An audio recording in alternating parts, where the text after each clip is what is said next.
So today we will start about the power of the lens and combination of lenses.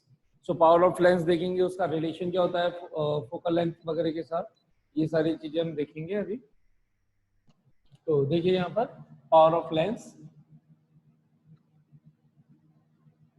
power of lens. What is the meaning of power of lens and how do we define? तो अभी तक जो 10th के अंदर आप लोगों ने study किया वो ये स्टडी किया था. The definition of power of lens is defined as the reciprocal of the focal length. If the focal length is measured in meter, then its SI unit will be diopter, capital D. तो ये definition आप लोगों ने पढ़ी थी 10th class तक कि power of any lens is defined as the reciprocal of focal length when the focal length is measured in meter, or power of lens is defined as 100 upon focal length if the focal length is measured in centimeter. Right? अभी हम देखते हैं कि इसका मतलब क्या है. ये तो 10th की डेफिनेशन ही, क्योंकि 10th लेवल पे आपको ज्यादा कुछ समझाया जा नहीं सकता था. अब क्योंकि 12th ग्रेड में है तो 12th ग्रेड के अंदर हम समझते हैं कि पावर ऑफ लेंस का मतलब क्या है, क्यों यूज कर रहे हैं. तो किसी भी लेंस की पावर बताते हैं तो हम बोलते हैं कि यार चश्मा पहन रखा है, कितने पावर का, इसकी पावर कितनी है, इसकी स्ट्रेंथ कितनी है. तो पावर का यूज क्या है, उस पावर का सेंस क्या निकल रहा है. मैं बोल रहा हूँ कि मेरे इतने माइनस का इतना है, या कोई दूसरा बोलेगा मेरे इतने प्लस का है, तो इसका मतलब क्या है. तो इसका मतलब ये कि जो भी लाइट रेज आ रही है उनको, जो भी आपने चश्मा पहन रखा है उसके अंदर जो भी जिस भी टाइप के आपने लेंस यूज कर रखे हैं, वो लेंसेस लाइट को आफ्टर रिफ्लेक्शन कितने से बैंड करवा सकते हैं. तो बैंडिंग दो तरीके से हो सकती है, या तो कन्वर्स करवाएंगे या डाइवर्स करा सकेंगे. तो पावर ऑफ लेंस का मतलब हुआ the ability of lens to bend the light. ठीक, that is called the power of its lens. That ability of lens to bend the light, यह है इसका बेसिक मीनिंग. जो जितने से ज्यादा बेंड करा देगा लाइट को, चाहे वो कन्वर्स कराए चाहे diverse, doesn't matter at all, जितने से ज्यादा बेंड करवा देगा, बेंड कराने का मतलब डेविएट करवा देना, तो जितना ज्यादा बेंडिंग करवाएगा उतना ही ज्यादा मोर पावर का बोला जाएगा. इसका मतलब more the bending of light, more the power. ये तो हुआ इसका सिग्निफिकेंस या एक्चुअल मीनिंग कि पावर ऑफ लेंस क्यों यूज किया जाता है. अब हम बात करते हैं कि इसको डिफाइन कैसे करेंगे. तो इसको डिफाइन की ये फॉर्मूला कैसे आया, तो इसकी डिफाइन की गई कि power of lens is defined as the tangent of an angle, the tangent of an angle of a converging or diverging beam, converging or diverging beam of light when it falls through a unit height. Books के अंदर ये word distance में लिखा हुआ मिलेगा, unit distance, unit height, while falling from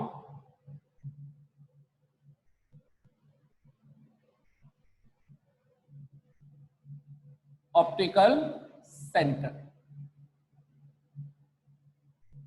ये मैंने proper definition लिख दी. तो अगर कभी बाय चांस वैसे बोर्ड में बहुत कम चांसेस होते हैं ये डेफिनेशन आने के, फिर भी अगर एक 1 मार्क्स में आ जाए कि व्हाट इज द डेफिनेशन, तो राइट दिस डेफिनेशन. तो इसका मीनिंग समझ लेते हैं कि क्या होगा. मान लीजिए ये कॉन्वेक्स लेंस बनाया है मैंने, तो हमें पता है कि कॉन्वेक्स लेंस किस टाइप का लेंस होता है, कन्वर्जिंग। तो अगर पैरेलल रेज आएगी तो ये इसको क्या करेगा, अगर ये नहीं होता तो जानी चाहिए थी सीधी, तो लेकिन इसने क्या कर दिया, कन्वर्स कर दिया, पास कहां से करा दिया, फोकस से।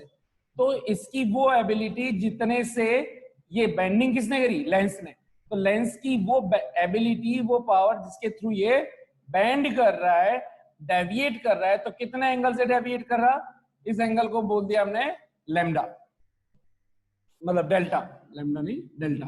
तो ये हमने बोल दिया कि जानी चाहिए थी सीधी, डेविएट हो गई, इतने से कन्वर्स करवा दिया, या कन्वर्जिंग लेंस से तो कन्वर्स करवा दिया, कितने एंगल से करवा दिया, डेल्टा एंगल से।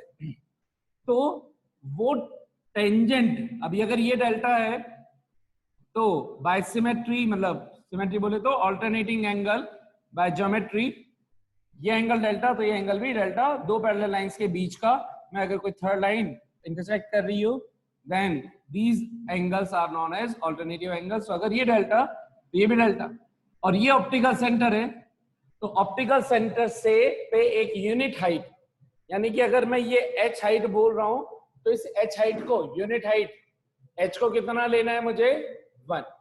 तो मैं इसको नाम दे देता हूं O, इस पॉइंट को A B। तो इस OAB के अंदर हमें क्या निकालना है, tangent of angle tan delta. वो tan डेल्टा को हम क्या डिफाइन कर रहे हैं, power of lens is the tangent of angle. तो tan delta is nothing but the power of lens. तो पावर ऑफ लेंस यानी कि P, तो सिंपली बोल दो P का मतलब क्या हो गया, tan डेल्टा। tan डेल्टा, तो इस ट्राइंगल के अंदर देखो, अगर ये ट्राइंगल दिख रहा हो आपको, तो एक राइट एंगल ट्राइंगल नजर आ जाना चाहिए आपको H, और अगर ये पैरेलल है, लाइट पैरेलल थी, after passing through, after reflecting through the lens, it should pass through focus, तो ये डिस्टेंस हो गई F, और ये एंगल है हमारा डेल्टा। सो tan डेल्टा क्या होगा, tan थीटा होता है perpendicular upon base, this is perpendicular, this is base, H upon F। तो मैंने लिख दिया H अपॉन F, ये तो हुआ tan डेल्टा की वैल्यू H अपॉन F। उसमें भी कंडीशन दे रखी है कि the power of lens is defined as that tangent of angle of converging या diverging when it falls through a unit height. जब ये कितने से फॉल हो, ये इनके बीच में ये हाइट कितनी होनी चाहिए, यूनिट डिस्टेंस, यानी कि 1 मीटर। तो हम क्या लिख दें, when it falls through unit distance, that means when h is equals to 1 meter, then power of lens will be 1 upon f, where क्योंकि अगर h हमने 1 मीटर में लिया है तो f should also be measured in meter only, तो f should be in meter. So hence in another way we define the reciprocal of focal length. Reciprocal of focal length is called power of the lens, जो आपने बचपन में पढ़ा था. That was the definition. ठीक है sir. So that's how we define, and SI unit of power is defined as diopter. SI unit is what? SI unit of power P is diopter. Symbol capital D. So that's how we define the power of lens. कितनों को समझ में आ गई सब power of lens? C option is correct answer here. Thick lens की power is greater than thin lens. जिन्होंने बोला और जिनको रीजन भी पता है बहुत अच्छी बात है. जिन्होंने बोला रीजन नहीं पता वो देखेंगे, और जिन्होंने बोला रीजन सही नहीं था वो भी समझेंगे. तो ये देखिए थिक लेंस क्या होता है, ये वाला, और थिन लेंस क्या होता है, सेम साइज में, साइज का मतलब हाइट में, सेम हाइट में, ये वाला. तो ध्यान से देखें, जब ये वाली साइज के अंदर बना रहा हूं, इसको यहां नीचे बना देता हूं, है ना, इतनी बड़ी साइज है, ये इतनी बड़ी. तो जब इसका हम स्फेयर कंप्लीट करेंगे तो इसका स्फेयर तो यहीं पे कंप्लीट हो गया, ये स्फेयर यहीं कंप्लीट हो गया, तो इसका सेंटर ऑफ कर्वेचर इधर हो जाएगा. सेंटर ऑफ कर्वेचर से रहेगा कहीं पे भी इधर की तरफ ही, हालांकि सेंटर ऑफ कर्वेचर से नहीं देखते, लेकिन फोकस पॉइंट जो होगा, क्योंकि ये पूरा स्फेयर यहीं कंप्लीट हो गया तो एफ इधर हुआ, जबकि अगर ध्यान से देखें तो ये वाला जो थिन लेंस है, ये थिन लेंस कंप्लीट कब होगा? जब ये बड़ा हो जाए। बड़ा कैसे होगा? देखिए सेम ये थिन, तो देखो अगर ये कर्व कम है तो ये इतना बड़ा होगा, ये इतना बड़ा हुआ तो इसका C यहाँ पे, तो उसके कंपैरिजन में F यहाँ पे क्लियरली दूर है। तो जब पैरेलल में रेज आएंगी तो वो यहां तक जाकर के फिर बेंड होंगी, जबकि इसमें फोकस पहले ही है, तो यहाँ फोकस पहले होते ही यहीं पे बेंड हो जाएंगी, यहां भी नहीं, ये यही है। तो देखिए एक तो फोकस यहां होता जिसके कारण इधर बेंडिंग होती, इधर बेंडिंग होती, और एक फोकस इधर है, तो जिसके अंदर फोकस ज्यादा दूर होगा उसकी बेंडिंग अपने एक्चुअल पास से, इसकी तो बेंडिंग यही हुई जबकि इसकी बेंडिंग यहां तक हो गई। तो जिसका फोकस ज्यादा पास में है वो बेंडिंग ज्यादा देगा, और जिसका फोकस दूर वो बेंडिंग कम करेगा।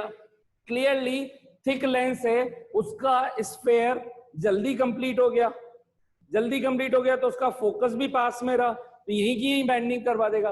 अगर ये कर्व कम है तो इसका जो स्फेयर है वो बड़ा बना, तो इसका फोकस भी दूर हुआ तो इसकी बेंडिंग भी कम हुई।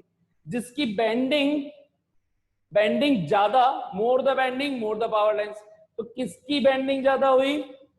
थिक वाले की, इस वजह से इसकी पावर। ये लॉजिक या प्रैक्टिकल वे में।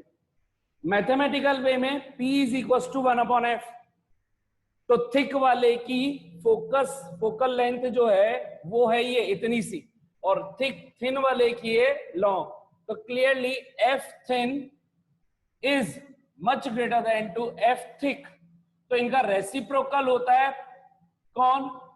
पावर। तो इसका यहाँ पे साइन भी रेसिप्रोकल हो जाएंगे, P thin is less than to P thick, यानी कि थिक की ज्यादा है किससे? थिन से, तो थिक की ज्यादा है थिन से, ऑप्शन सी।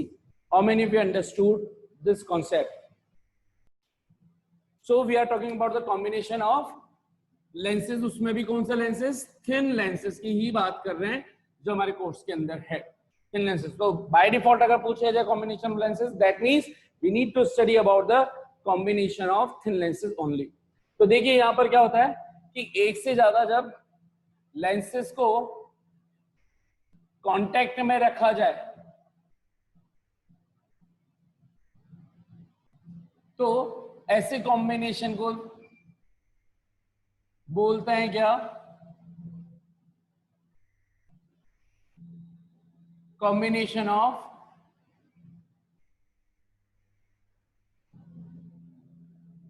तो देखिए यहां पर ये 1 2 3 4 5 6 फर्स्ट लेंस, सेकेंड लेंस, फिर ये थर्ड लेंस कॉनकेव वाला, फिर फोर्थ लेंस कॉन्वेक्स वाला, फिर फिफ्थ लेंस ये वाला, फिर सिक्स्थ लेंस ये वाला, फिर सेवंथ लेंस ये वाला। तो 7 लेंसेज आर देयर।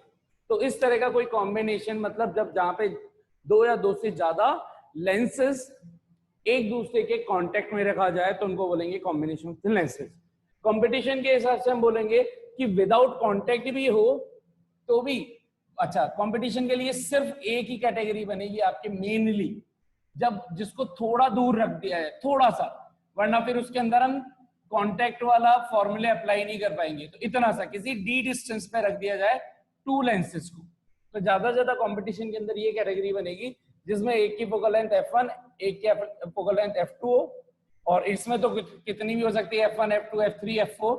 तो आपको कंपटीशन के हिसाब से ये फॉर्मूला याद रखना है कि इसका इक्विवेलेंट फोकल लेंथ निकलेगा 1/f1 + 1/f2 minus d bye f1 f2, और इसके अंदर निकलेगा 1/f इक्विवेलेंट, जितनी फोकल लेंथ है उन सबका रेसिप्रोकल का सम। डन।